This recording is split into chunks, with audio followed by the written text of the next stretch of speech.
Hey Fitheads, today we talk with Chris Burris, who has talked with 55 other people about living forever. And not just other people, people like Dave Asprey, Dr. Stephen Gundry, Ben Greenfield. So big names. It's basically like we interviewed 55 big names in an hour, conduit through one person. Oh, we got the Cliff Notes, or we got the Yeah. Spark Notes. Did you use Spark Notes? You didn't. Of course, you didn't. You're too Oh much of a goody no. two shoes, huh? I was the human Spark Notes. People would use me to help summarize the book. Fun, I always love talking to Chris. He's got a great way of like describing things and a great way of great anecdotes. The rat heart thing is oof. So crazy. I know. And it's cool that, yeah, we'll go off on these little interesting stories and then come back. It's not always just so focused on, what have we gathered from these people or the summit that he's putting on February 26th, you but know. also just like, hey, we had the structure of a heart and then put stem cells on it and made a new heart that knows how to beat, stuff like that. Fascinating. Welcome to Total Fitheads. Serious fitness for not so serious people. Hey, Chris, welcome back. Ali and Max, thank you so much for having me. So glad to chat with you again. One of It is our funniest guests. well, that's good. The chief scientist often doesn't get associated with funniest. It's true. And well, that's what we were trying to do with this podcast too. Everyone takes their gains so seriously. That's why we try to make a joke out of it, but also I'm serious about gains. Yes, and you're serious about a lot of things that aren't serious sometimes. Yeah, it's true. If you're making a gold skeleton, you probably shouldn't take it so seriously. It's fine. I know what I'm Yeah, doing. yeah. There's therapy. Therapy helps with that. Yeah, right. Taking life too seriously is my therapy. All right, so we're chatting with you because you have a book coming out. Wait, first, I want to open with the hard questions. How long are you going to live? Oh, um, so that's a great question. I think that it has two parts, right? The first part is given the current technology, like how long do I think I'm going to live? I would like to live to 125, and that's been a goal, by the way. I don't even remember when I made the goal. It was a long time ago. I just thought 125 sounds like a good number, and if I'm honest, when I made that goal, 125 wasn't going to look very good, right? Like we have this picture of living longer, and 125 was going to be like eking across that finish line called life. And that Yeah, perspective you has want to finish changed. strong. Yeah. Oh yeah. I think At 40. that's the new perspective. This was you've seen the ultra marathoners who barely fall across the finish line. That's kind of what I felt it was going to be. Um, and then so that's one phase of the question. But medical technology, how long do I think humans can live? Again, today's technology, we're in the 120s, 130s, I think. I think with tomorrow's technology, and by the way, tomorrow's coming significantly faster than people realize. It's ultimately infinite, is what I think, but it's significantly longer. And this summit, this longevity summit that I just wrapped up, interviewing 55 experts in longevity. There's reasonable arguments for that kind of infinite projection. So the people you're interviewing are kind of echoing these ideas. Not necessarily. So Okay. what's interesting, I may be fairly radical in this arena. There is a leader, which I think, Infinity is pretty radical. yeah. Yeah, I was gonna Well, say. and remember, like you get hit by a bus, like there's no coming back, right? You fall out of an airplane, there's no coming back. We're just talking about dying of natural causes and what kind of control can we have over that. And there is a leader in the longevity space. I kind of call this the longevity revolution. Dr. David Sinclair, he wrote a book called Lifespan: Why We Age and Why We Don't Have to.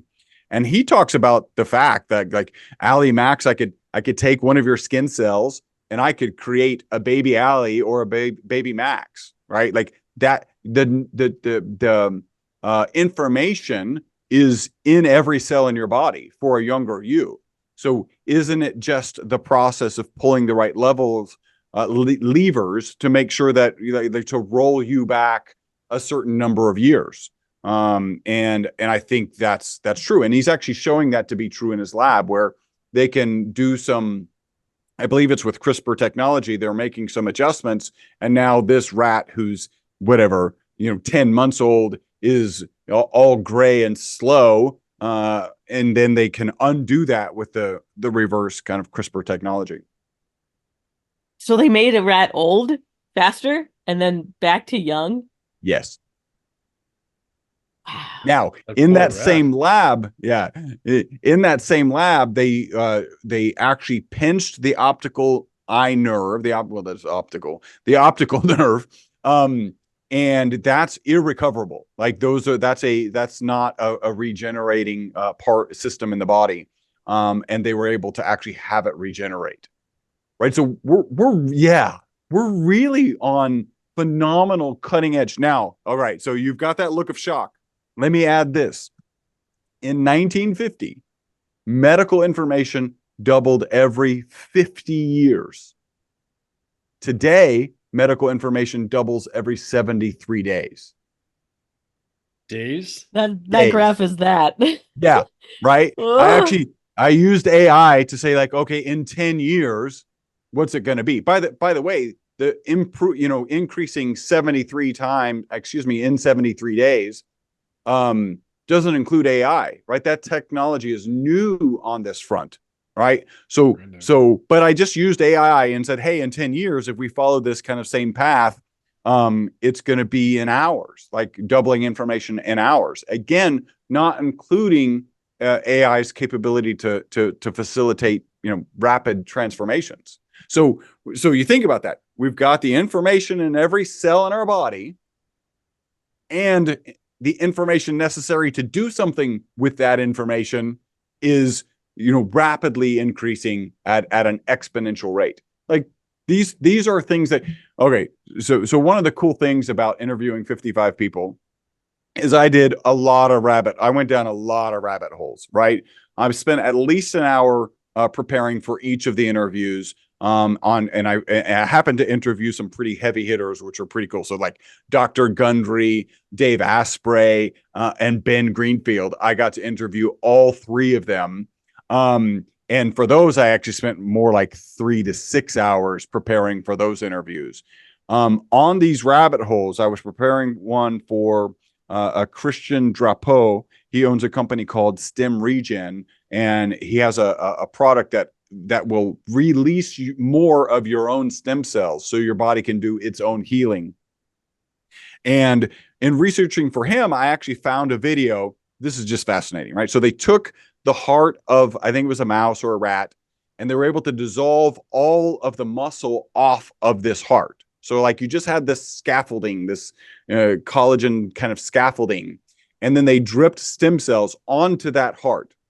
Not only did it regenerate the muscle, but it started beating again. Oh my God. Yeah. This is happening already. That wasn't a this year video. This was an older video.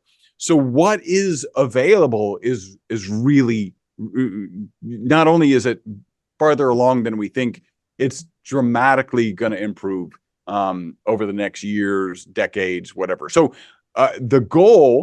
your goal should be like, there's a thing called the terminal velocity of aging, right? I don't know if you're familiar with it. It says that for every year we age, medical science increases our lifespan by a year and 1 day or whatever it is, right? So there's this point that we will in fact live forever, right? As long as we don't get hit by a bus or fall out of an airplane or whatever it is.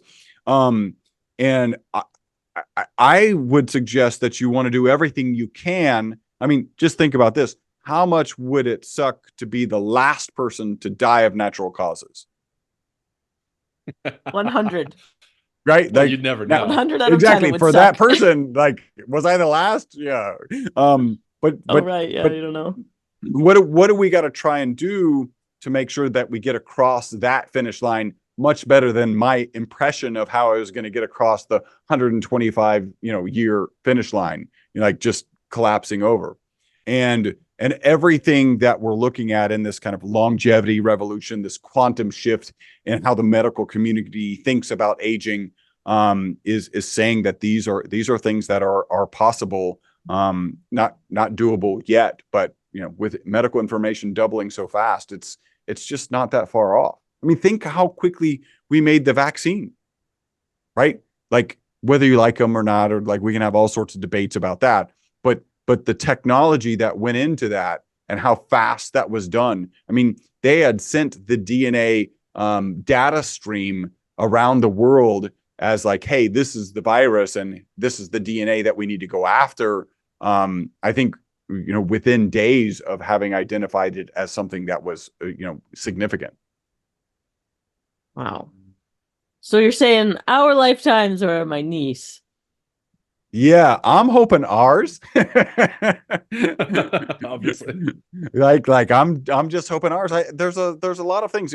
When I first probably when I was first on your show, talking about the original research that drove me in this path, right? So the molecule ESS60, they thought it would be toxic. They put it in a toxicity study. Instead of being toxic, the rats lived 90% longer than the control group. When I share that story with people, I mean, that's already like amazing. When I share that story with people, a lot of people are like, well, why would I want to live longer?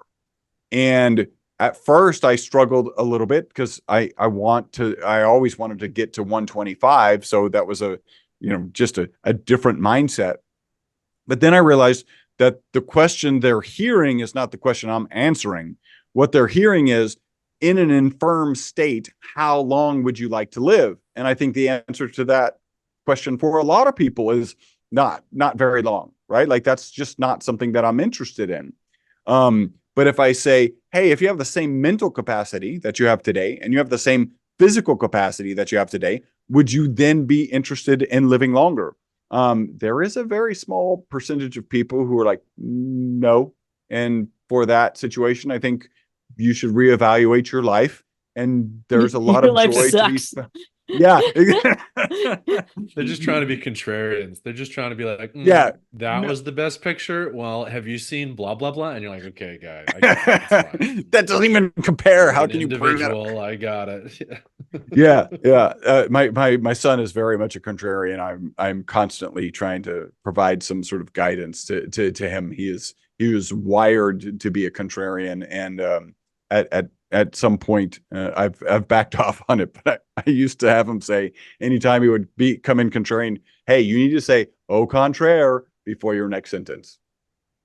It's a good exercise. That weeded a little bit of the contrarianism out of him, but it's still there. Yeah, it's a good exercise. I remember I was arguing with my sister once, and I said, okay, I want you to start the next sentence, and you cannot say, yeah, but. No. And then we were silent for like 5 minutes. The rule of improv. Have you taken an improv class? No. Yeah. Yes, and is absolutely incredibly powerful. I have a good friend of mine that I network with every now and then, which doesn't sound like a good friend, but he is. And I did a training networking group about yes and, about the rules of improv and the value of yes and to this day, that was probably 15, 20 years ago.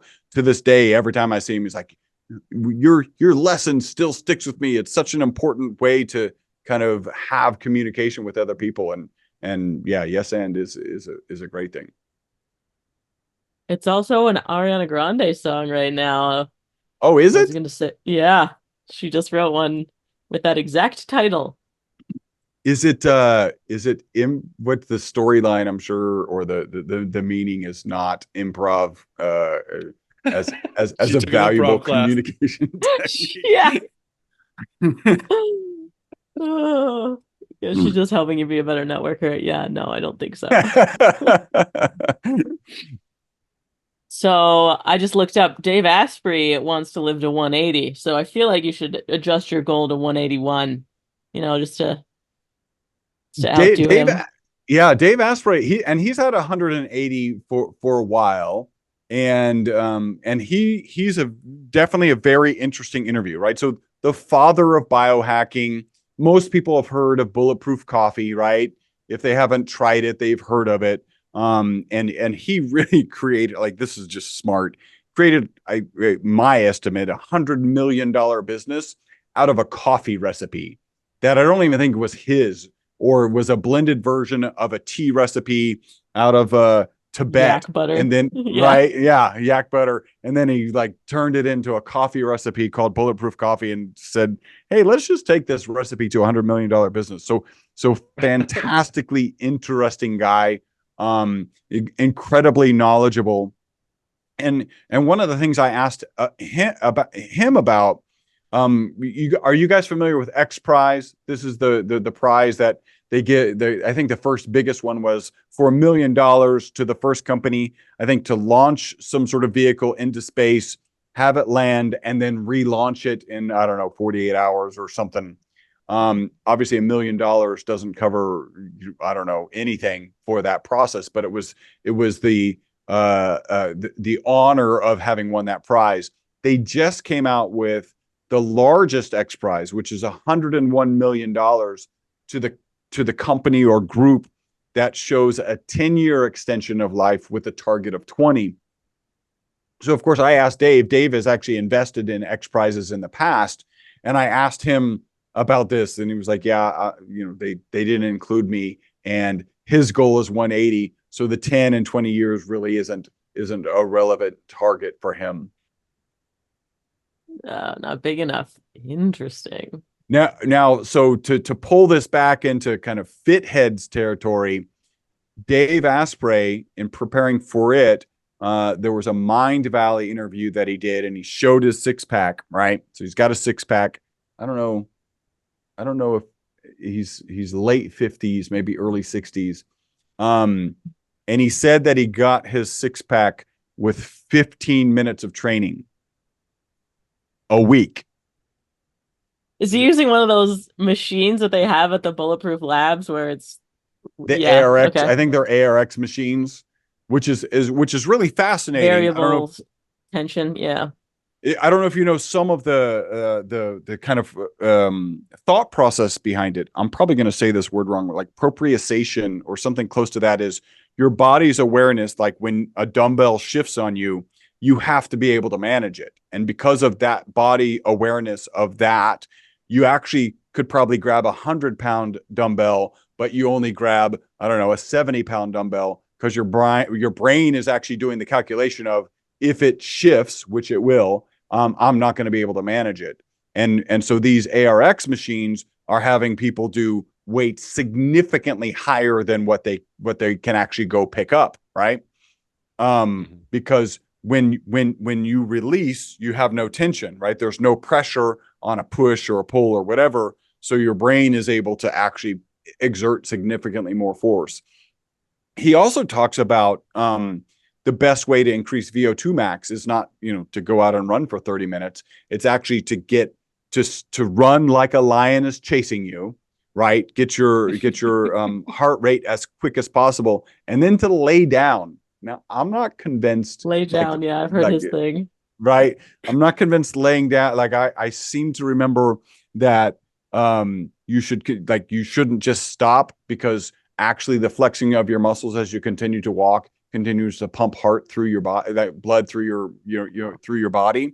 But it's to get it as high as possible and then get it back to low in a tranquil set, and then do it, 3 to 4 times. And he's not talking like 30-second sprints. He's talking about 10 seconds as hard as you can. These are pretty radical theories.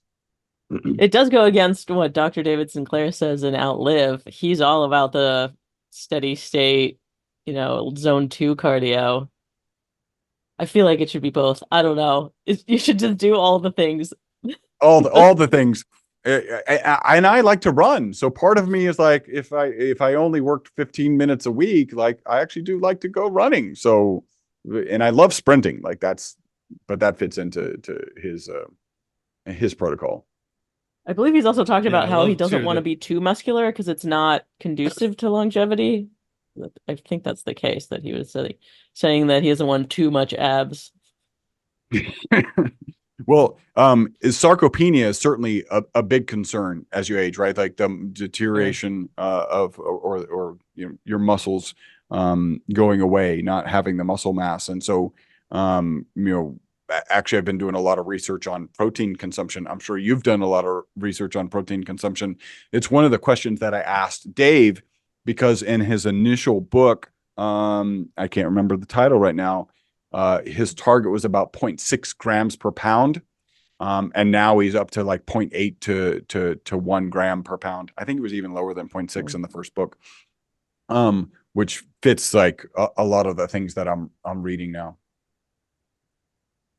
Interesting. So you're up there on protein then. Yeah. Ironically, so I've interviewed 55 experts in longevity, and the diet that I'm following is Alex Hormozi. I don't know if you guys know Alex Hormozi, right? So he had a gym launch, right? So he's been in the gym business forever, but really it's like, I've had a six pack for 20 years, grown like multi-million-dollar businesses and eaten cookies every day. I was like, that I should do that. Like, that's what I should do. Interesting. Yeah, I haven't looked into his diet stuff, but he's all about performing very highly, so I imagine he's got it dialed in. His big focus is just get 1 gram of protein per pound of body weight, and then fill in the rest with whatever you want. And if that's cookies or beer, that's fine. And then so you have a calorie count, and then you have a protein, and you focus on protein. And I was just listening to an interview with Dr. Peter Attia, and I can't remember who he was interviewing, but the summation is we think in terms of calories as breaking up the macros, right? The fat, the carbs, and the protein, and its percentages. And the point of overall of the interview is it's not percentages, it's protein, right? And fix the protein and fill in the rest. Like the protein is not 30% of your calories. The protein is the protein. And then the rest is, kind of get to your calorie count with fat and carbs. I've also heard that. Do you believe him? Yeah. What was that? Do you believe him? Yeah. Yeah. I think protein is really important. It turns out, we replace all of our muscle every cell, every muscle cell is replenished every 3 months, right? And in order to do that, you've got to have, it's a lot. I have new guns every 3 months. They're new. Yeah. Yeah. You can kiss them every 3 months and go, that's a new affair. Baby. You're cheating on your old muscles, actually. Well, they're widowed. So when you're younger, right? So formative years, probably into your 20s, you break apart the existing muscle cells and reuse those proteins. You're not as good at doing that anymore, once you get out of those formative years, but you can replace that effect by consuming enough protein. I've heard that protein signals the body, or actually lack of protein signals the body to live longer, right? Have you not heard those things about, not just calorie restriction, but specifically protein? That one I have not heard. Yeah, that one, really? The calories for sure, right? So, there's the starve yourself 1/3 to death diet, the next best research way to live longer. If you reduce your calorie consumption by 30%, you can extend your life by 30%. But why? Why? Yeah. No, well, it's the starve yourself 1/3 to death diet. No one signs up for that. Right. There are some sweater wearing people who sign up for that, but they're always cold and you don't want to do what they do. Mm-hmm. Yeah. They're cold and weak. Yeah. And suffering from severe sarcopenia. So yeah, I haven't heard that. Every time I get on any sort of interview, I have like more homework to do. So now I've got to go research protein and its impact. I wonder if that has to do with meat, like red meat, because there is concerns with consuming red meat and its association with like heart disease, and so I think there's things that you need to be careful of. And I think we're going to understand all of this better. In that same interview, Peter Attia's guest mentioned very specifically that we think of protein as just protein, and we should actually be thinking of it in terms of amino acids, right? So you take a multivitamin, but you actually do want to know how much vitamin C is there, how much D is there, how much E is there, and you're aware that those are independent of the multivitamin. And we tend to think of protein as protein, and we actually need to be thinking about the individual amino acids in that protein. Yeah, more It's so complicated. Okay, so you're probably not vegan. I am not. I am not. Are you vegan? Yes. Oh, wow. That's a lot of work. But under protest, is that fair to say? Yeah, I'm not doing it because I want to. It was a reaction to a high cholesterol and it worked. It lowered my cholesterol, but I worry that I'm only getting certain amino acids and not others on this whole spectrum of them. So this goes to a lot of what came out of interviewing these 55 experts, right? And diet is so important. And so you're having some sort of reaction, right? This high cholesterol that you're concerned about. It could very much be the case that you were just eating more meat, right? More red meat than is good for your particular, N of one. Everybody's an N of one. So maybe you don't need to be off of meat. Maybe it's that you need to have significantly less than you used to have. And so then there's a way to kind of incorporate it back and get the right balance if you feel like you're out of balance. Interesting. Yeah. And I can expand on that. So interesting conversation. One of the ladies I interviewed was rheumatoid arthritis. That was her kind of expertise. And she talked about the AIP diet. So that's autoimmune protocol. It's not really a diet. It's a protocol where you get down to baseline. By the way, more homework that I need to do. I would imagine baseline is like a bone broth or something super simple and non-inflammatory, right? So not something that's not going to get through your gut lining. And then you start incorporating things, right? So let's throw in broccoli, let's throw in wheat, let's throw in whatever. By the way, wheat problematic stuff across the board.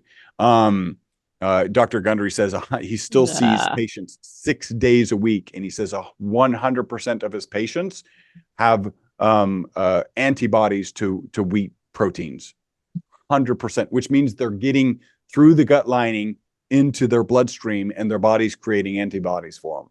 So that's a big problem. But in this AIP, what you're doing is you're figuring out what your body is sensitive to. So not allergic, right? We kind of know we're not allergic to stuff because we can eat it and we don't, blow up. But the sensitivities are actually a lot more problematic than we realize.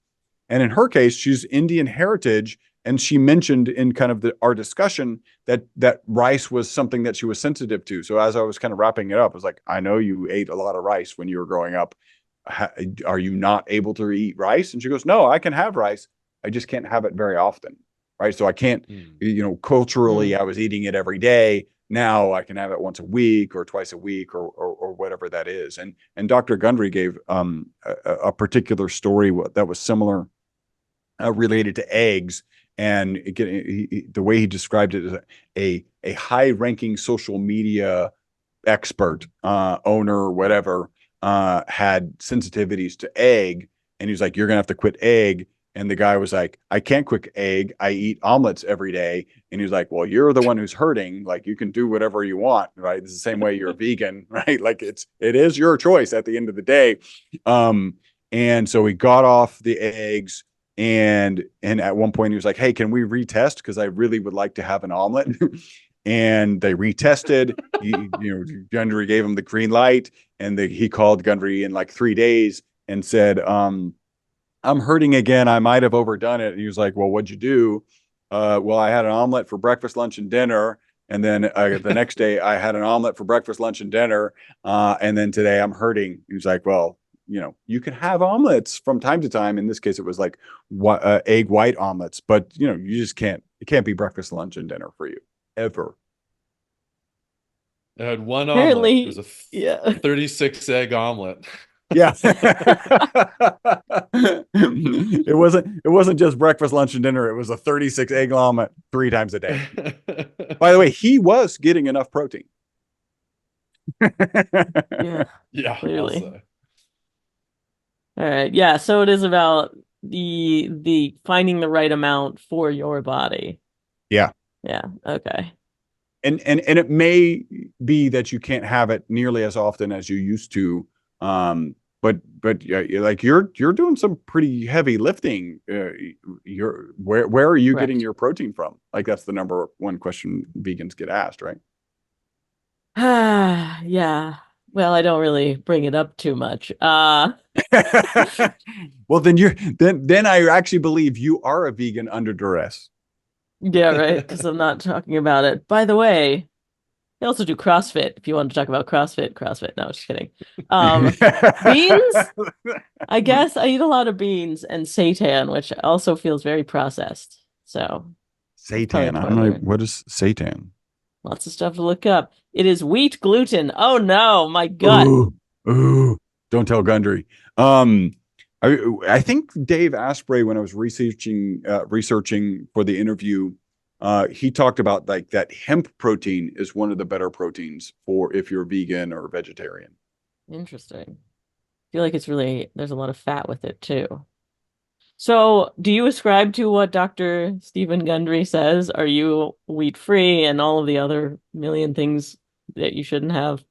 I am not wheat free. Although when you start consuming, I'm eating 1.2 pounds of lean turkey a day, which is a lot. Like the other day, That's the whole thing. You yeah, just that's just the have whole the whole thing. turkey. Yeah, just give me the turkey and I'll start gnawing, and then eventually it'll be done. No, the other day I came in, I told my office mate, I'm like, I'm just full. Like I'm full of protein, and then I'm about to go have whatever 0.8, no 0.6 of a pound of turkey again for lunch. So I kind of back to the Gundry question.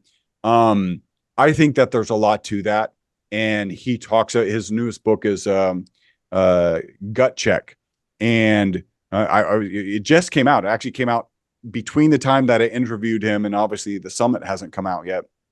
And in that book, I think it's some 106 times he mentions leaky gut. And he admits, like 20 years ago, he would have said leaky gut is pseudoscience. It's not a real thing. And now it is the thing that he focuses on and is able to treat a lot of his patients with. And so I think that there's a lot. And he says like 100% of his patients have antibodies in their bloodstream to wheat. And so wheat is extremely problematic. And then you think about GMO. I'm engineering background. So in my mind, if you just make more of something or make something that, whatever doesn't get eaten by insects, like this is better. It makes more food. How can this not be better? Well, if you give any credibility to kind of lectins being problematic, which if you don't give credibility to that, then you've gone on the opposite end of Gundry. Like you're just off the deep end. I don't think Gundry is actually. But if you give any credibility to that, what they're doing with this GMO is they're enhancing the amount of we'll call it chemicals, in this case it's lectins, that cause insects to not eat them, right? Like they eat them, they get an upset stomach, and we go like, I'm not eating that anymore. Well, then we're eating it, and right, we're close enough in the animal kingdom so that it's upsetting us. It's actually getting through our leaky guts. And that's the problem. And so I'm aware of that. I haven't yet done any food sensitivity tests. I don't know if you have, but that would be worth doing because maybe that could hone in like maybe a particular component of red meat is very different than turkey. Have you messed around with like different meats? Uh, Honestly, when I had high cholesterol, I wasn't eating any red meat. So Oh, it was turkey and chicken yeah, or just yeah, chicken some egg whites, and egg chicken, whites? turkey. Yeah, for sure, turkey. Yeah. Trying to think what else. Yeah. Oh, dairy. So like Greek yogurt. But Mm. getting rid of all that. And it also because now I'm having so many vegetables, my fibers 3, 4 times as much as it was. So that may have something to do with it. It's too many variables. I don't really know. So I just stick to vegan and then complain about it. I think the increase. So I did kind of Dr. Gundry's diet for. So Oh, it you was did? right. Yeah, I did. Yeah, for right It's at the beginning of. aggressive. Yeah, thank you. It was lucky we started it when we were in California when I was going to be interviewed by him. Um, or maybe no, I think it was when we went back to have some meetings with him, and uh luckily California is a great place where you can ask for all these nuances of your meal and be lectin free at a and have a delicious meal. um in 2020, a lot of people were putting on pounds. I actually lost 20 pounds in 2020, uh following his protocol. Now some of it is you're just gobbling up vegetables all the time, so right, so you're feeling full on something that has little or no calories. So I wasn't counting calories at all, but I was probably, I was clearly at a 20-pound deficit over whatever period. So I think there's a lot of benefits to that. And a lot of people are aware most diets work, right? Like most people get on a diet and then they lose weight. Like this is a thing that happens. I think that is mostly because on almost any diet you go on, you're getting off of processed foods, right? So you're probably not going to McDonald's or Burger King when you're on this diet, right? These are processed foods. You're probably not eating TV dinners. Maybe you are, but you're probably not eating all of these ultra processed things when you're on, whether it's a keto, whether it's an Atkins, whatever the diet is, you're off of these processed foods. And I think that's why they tend to work. And then processed foods are just so freaking addictive that you go back to them and then, the weight comes back. Yeah. So you ended up switching off of it? Yeah, it's not easy. And I also wasn't so I wasn't suffering like that, social media guy was in pain. And my markers are good. Actually, I'm due for another physical here soon. But yeah, I think my LDL was a little bit high, but the ratio was good. So in fact, my director of research is a former practicing physician, and so I'm like, hey, what do you think? And um, he's a really smart guy, and has the knowledge of a physician, and so I tend to believe what he says. And he's like, yeah, your ratios are fine. You're a little bit high, but your ratios are fine. So in general, my blood work is good, so I don't have the driving factor that you would to really stick to something. But if I did, I was having a conversation earlier today. There were people who were like, you have diabetes, but you won't give up donuts. Like this is a problem, right? This is an actual problem. Um, One of the things that I did kind of intelligently on the summit was I asked every single expert, what are 2 to 3 protocols, habits, mindsets that you would share about longevity and living a long health span that you would share? And mindset actually came up. Let's see, I've got some stats here. So sleep came up 33% of the time, exercise 52% of the time, diet 52% of the time, and then mindset 46. So really, really in line, right? With exercise and diet. And at first I was like, well, sleep probably should be higher, right? Because sleep is so very, I mean, it really is the pillar, right? You think about physical fitness, it's sleep, exercise, and diet. But if your mindset is, I'm going to eat donuts even if I have diabetes, then mindset rapidly becomes significantly more important than sleep. Like You really got to have the mindset to be healthy. Yeah, and Yeah, I you think got to we've have the talked about mindset sleep a to. lot. I think we talk about sleep a lot as one of those like it's a way to make a huge improvement, and it's something you can track, and now we're all wearing these dumb things, and now we're tracking hours and all this stuff. So yeah, it makes sense. Whereas Yeah. mindset's a lot harder to track. You know what I mean? We need a mindset stat. I need my mindset score for the day. You know? Yeah. goes goes back to my son. Au contraire, like that's some of the mindset, like just to be wired. I'd rather die than give up cigars. And I've had some, I've got shorts going out there, and there are people who are just like, as long as I can keep smoking cigars, I'll be happy. It's like, okay. There are other things to do that are both Eat like, omelets. and yeah, and not unhealthy. I'm not giving up my cigar omelet Sundays. His cigar omelet mimosa. I think that's the right balance. Yeah, Oh, what a great. SMOs. Yeah, it's a great weekend. It's cool that you asked all of them that thing across the board. What was Yeah. what were some of the surprising things that you got from these people? So I'll start with this, because I also asked every single expert, how long do you want to live, right? How long do you expect to live? And how long can humans live? And just interestingly, only 3 gave the same number, right? Like, I don't know exactly what that means. I think I have some theories, but only 3 said, I believe humans can live to 120, and I want to live to 120, or whatever their particular number Oh, was. Wow. Right? Which is interesting, because like, why would you say humans can live here, but I'm not going to?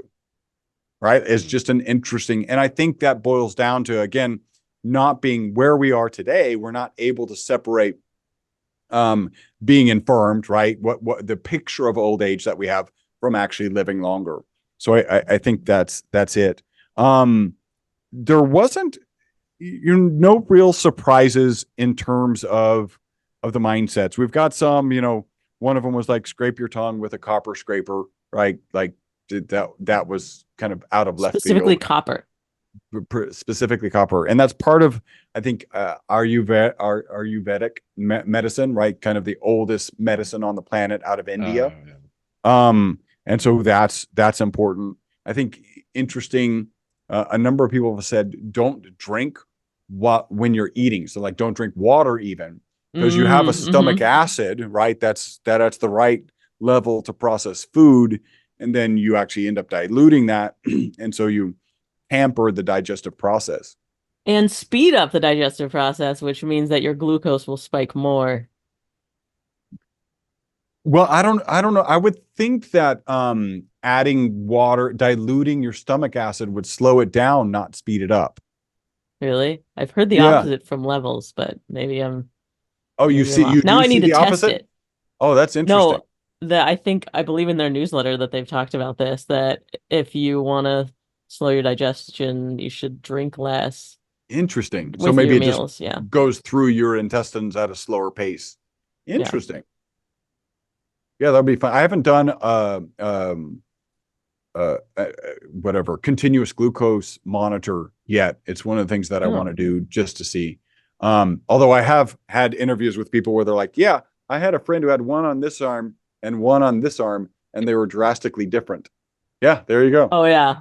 They're definitely made for people that are ill. So Mm. I think the technology will improve though. You're just too healthy for this to be on Yeah, their scale. dude. Yes. That's Well, right. when the scale goes 1 to 400 plus, and I care about 1 point, that's probably a problem.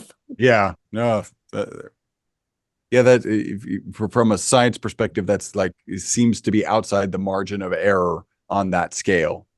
Indeed. I wonder if anybody's working on one that's more for, hey, I want to know the nuances. With your glucose monitor, have you noticed anything that surprised you? Like, when I eat broccoli, it spikes? Yeah, oat bran was a really surprising one, especially because I was having it every day and it's got Oh, so much fiber and it still spiked it? really badly. And then I had the same amount of pasta and there was no response. So now you're having pasta for breakfast? Yeah. Yeah. I was replacing all my pasta with oat bran because supposedly it was healthy, but that I had no idea it was really harming me. Well, I didn't realize that that would shoot glucose, but if you look at what Gundry says, like, hey, the more it needs to Lectins. be processed, right?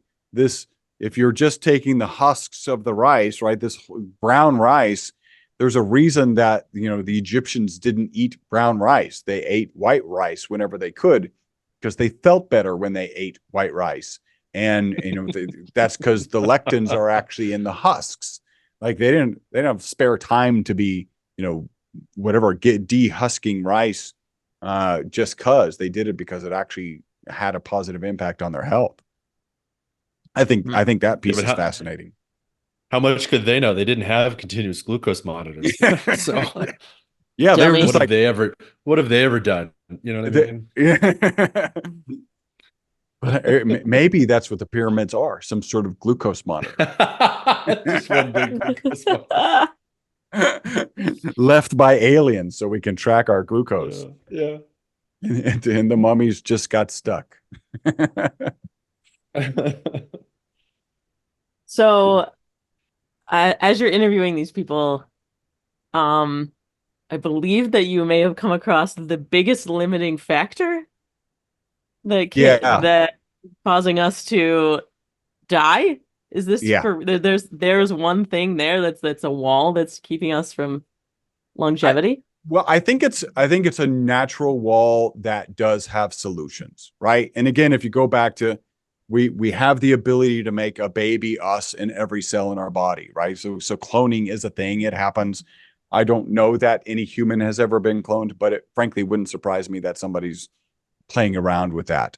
So in reality, we do have that answer. But two interviews, and really one interview honed in on the only thing that came across as a limiting factor, and that is our stem cells, right? So our stem cells, so we mentioned that we replace our muscle cells every 3 months, right? So you got new guns every 3 months. And where is that coming from? Well, it's actually coming from stem cells that your body releases into your bloodstream. Usually it comes from red bone marrow, right? So the red marrow in your bones. And that red marrow shrinks as you age. And so I asked this guy, Christian Drapeau, actually I have his book right here. I asked him, so is there any way to extend that, right? Because if you run out of the supply station of the stem cells, which is the thing that replaces all the cells in your body, which get replaced repeatedly, then you're done for, right? Like that's like, it's not going any further than that. And so I think that is a serious limiting factor. Now we can get stem cells exogenously, right? So we can, get placental stem cells. There's all sorts of ways to get stem cells into our system, but that might end up, with a dialysis kind of situation where if your kidneys aren't working, you've got to go on a regular basis. If you don't have red marrow and you're not producing stem cells, and you do in fact have to replenish the cells in your body, then how are you going to do that? Yeah. Okay. So is there another step before that even to help you replenish your marrow to then your red marrow? your Maybe there is. Maybe there will be maybe you make a clone and then you take the red marrow from your clone and then you're good to go. That poor clone. But they're growing organs. Like that's one of the things that they're doing now. They're 3D printing the scaffolding, and then they can actually grow living tissue, whether it be ear. It's already. I ended up interviewing a hair transplant doctor, right? So an expert on maintaining your hair health, all of that stuff, and we ended up having a little conversation about you can grow skin, right? That you can use for transplantation. One of the challenges with that technology is current transplantation techniques are like 98% effective, right? So if you've got some burns and you can actually harvest some skin from another spot on your body, that's 98% effective. So you're not really looking for other technologies. But as you end up with larger burns or larger skin challenges, then we could actually grow that skin. And so skin is an organ. You can grow that. They're working on, actually taking, like I described, the heart of the rat and dissolving all of the muscle off of it. They're actually taking like pig hearts, dissolving the muscle off of it, and then actually putting human stem cells. So they're creating organs that we can actually transplant into our body that will work, right? That won't be subject to being rejected. It's like it's bizarrely. And it just knows to pump. That's awesome. Like the cells know, oh, I'm a heart, and this is how I work because I'm a heart, and then I pump. Yeah. That's nutso. Right? It's crazy. And then, that does go back to that limiting factor of you've got to be able to have these stem cells and where can we pull these stem cells from? And it may just be, you've got to have a continual growth of stem cells, offline, and those just get injected regularly. But I would imagine that would have to be something daily, right? Because we're repairing every night. Like while we sleep, we're repairing all of those cells. Yeah, so you just plug in. You're like a phone. It's like yeah, like you were saying. I was thinking the same thing. Like, time to plug in, get my stem cells, and a nap. Oh, wow. The future is awesome. And scary. So I heard this quote. I don't know. This was probably 8 years ago, which is, if you're uncomfortable with the rate of change right now, don't worry, because the rate of change will never be slower than it is today. Ow. Yeah. So that goes to, that's a lot, right? A lot more eloquent than what I was going to say, which was just strap in, buddy. Because it's a long ride. Hopefully it's a long ride. That's what the Longevity Summit's about. Yeah. Cool. So We've talked a lot about the summit. Yeah. It's coming up, right? Yes. So it's from February 26th through March 3rd. I think it's March 3rd.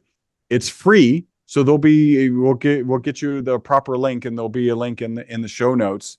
Again, I interviewed 55 experts in longevity. That includes Dave Asprey, the father of biohacking, Dr. Gundry. He's a 4-time New York Times bestseller. And then Ben Greenfield, he's written like 17 books. That guy's so knowledgeable. It's mind numbing. Dude, like his book Boundless is mind numbing because of so much information in it. So impressive. And he's got like incredible recall.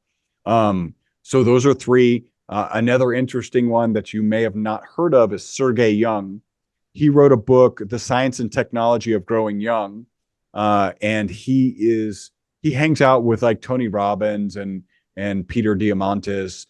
Tony and Peter wrote the book Life Force, which is again another longevity book in this space. And he's an investor. So Sergey Young's an investor in longevity. And so it was fascinating. He's got access to all of these longevity experts. He's written this book, and now he's investing. It was interesting to ask him, like, where are you investing? What do you think the limiting factors are? Where are the opportunities? So that's a fascinating interview. And I have to share, right? So 55 interviews, 3 of them kind of the heavy hitters. When I was initially approached to do this, and in fact, if 6 months ago you said, "Hey, Chris, you're going to do a longevity summit. You're going to interview 55 people.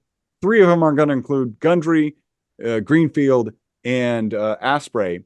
I would have just said, I like to set myself up for success, not for failure. I don't know how that's going to happen. So I'm just going to pass, a hard pass, right? And in fact, when I signed up with Health Means, they helped me put the summit together. They're like, "Hey, our goal for you is 35 to 40 interviews." And in my head, I was like, I can do 25. Like, we'll see what happens with 25. And then all the pieces just kept getting together. leveraging the relationships that I had from previous podcasts, interviewing people and then saying, hey, who do you know? I had relationships kind of, what's the right way? Light relationships with Gundry, with Dave Asprey's team, and with Ben Greenfield. And then to really kind of leverage those into actually being able to interview him. It was a lot. Like it was a lot of focus, a lot of effort. But I think there's a lot of value there. And I couldn't be, the first reason I did the summit is very selfishly so I can have cool conversations like this that give me tons of homework. And then to share it, right? Like to really collect information and turn around and share it with as many people as possible has always been a passion of mine. And that's the same reason the book exists, right? Live Longer and Better. My co-author here is a 2-time New York #1 bestseller. And we had a great time putting it. Say that again. 2-time. 2-time. Yeah.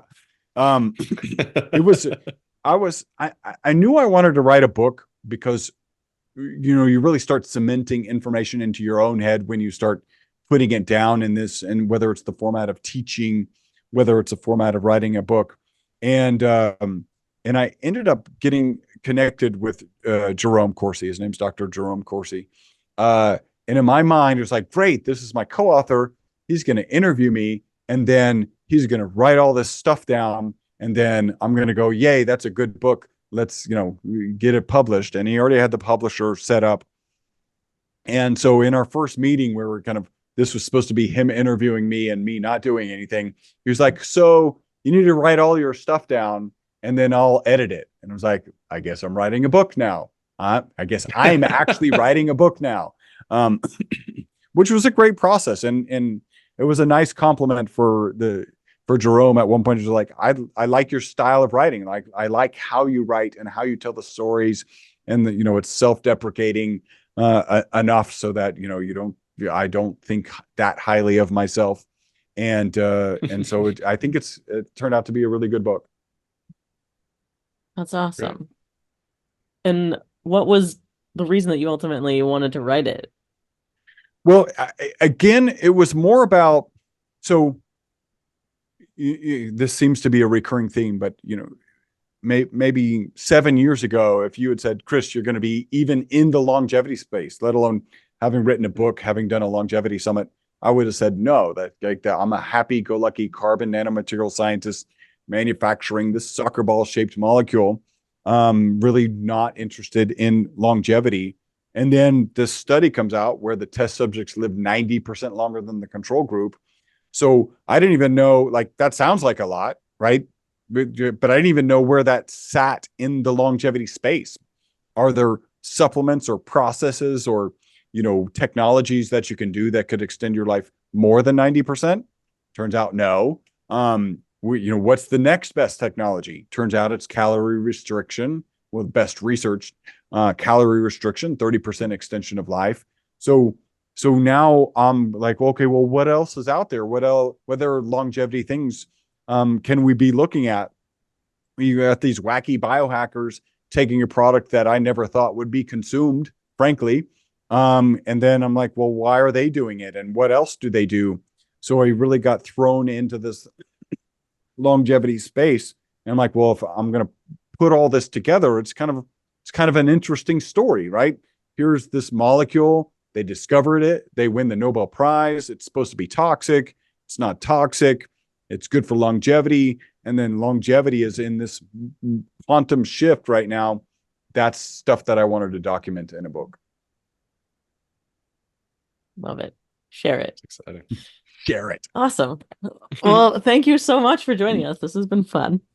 Thank you so much for having me. I really, like I said, you guys are one of my favorite podcasts to be on. Let's go. Yes. Fitheads. Rule. For the Fitheads, we'll put a link, like you said, to the summit in the show notes and the YouTube description. And is there anywhere else you'd like to send the Fitheads? Or yeah, so if they're interested in trying the product, your link is still up and running, myvitalc.com/fitheads. And there is a coupon code, Fitheads, that gives them $15 off of their initial order. You can find the book at livelongerandbetterbook.com. And just to share, there's a charity aspect. So you can buy the book. I think it's like $20. But if you get a signed copy of it, it's $10 extra. 100% of that $10 goes to OR, which is Operation Underground Railroad. You may remember the movie The Sound of Freedom. It was big in the theaters. I don't know if you had a chance to see it, about sex trafficking, child sex trafficking. Not a really uplifting topic, but the full $10 for our signature goes to that charity. So, know that it's going to a good place and get a signed copy. Awesome. Great. Thanks so much again. Thank you guys for having me. I'm looking forward to checking out the summit. Yes. And thank you to the Fit Heads. If you can rate and review on Apple Podcasts, that helps us out a whole lot. And we'll see you next week.